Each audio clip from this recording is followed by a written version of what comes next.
त्यासाठी हे प्रयत्न सुरू असतात. 2च दिवस राहिले फॉर्म भरायला आणि समोरचे उमेदवार परीक्षेला बसलेले आहे, अजून तुमचे उमेदवार शाळेत प्रवेश घेतलेला नाही. असं तुम्हाला वाटतं? आमचे उमेदवार सगळे ग्राउंडवर आहेत.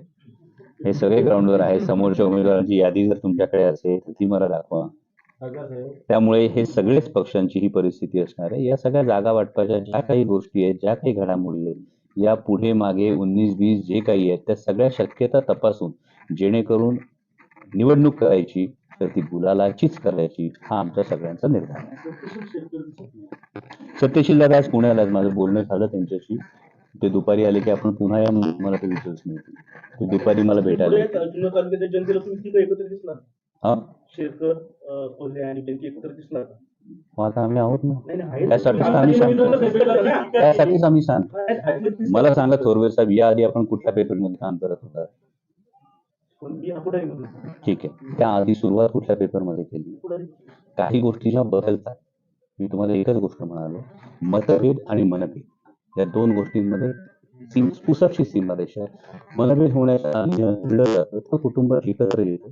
त्या पद्धतीनं सत्यशील दादा असतील, संजय काळे साहेब असतील, अतुल शेठ असतील, तर आमच्या ज्या भूमिका आहेत, या भूमिका वैयक्तिक आयुष्यामध्ये काही जरी झालं तरी आम्ही मित्र आहोत. ती मैत्री आम्ही कायम टिकवलेली आहे आणि त्या पद्धतीने आता पुढे नॅव्हिगेट करणं सोपं आहे आणि त्या दृष्टीने आमची वाटचाल सुरू आहे.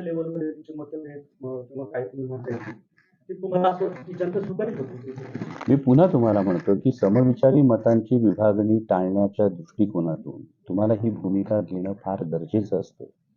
आणि हीच जेव्हा तुम्ही भूमिका घेता तेव्हा अनेक ठिकाणी आपल्याला बघायला मिळतं की काही पक्ष वेगवेगळ्या निवडणुका लढवतात, त्यानंतर सुद्धा ते एकत्र यावं लागतं.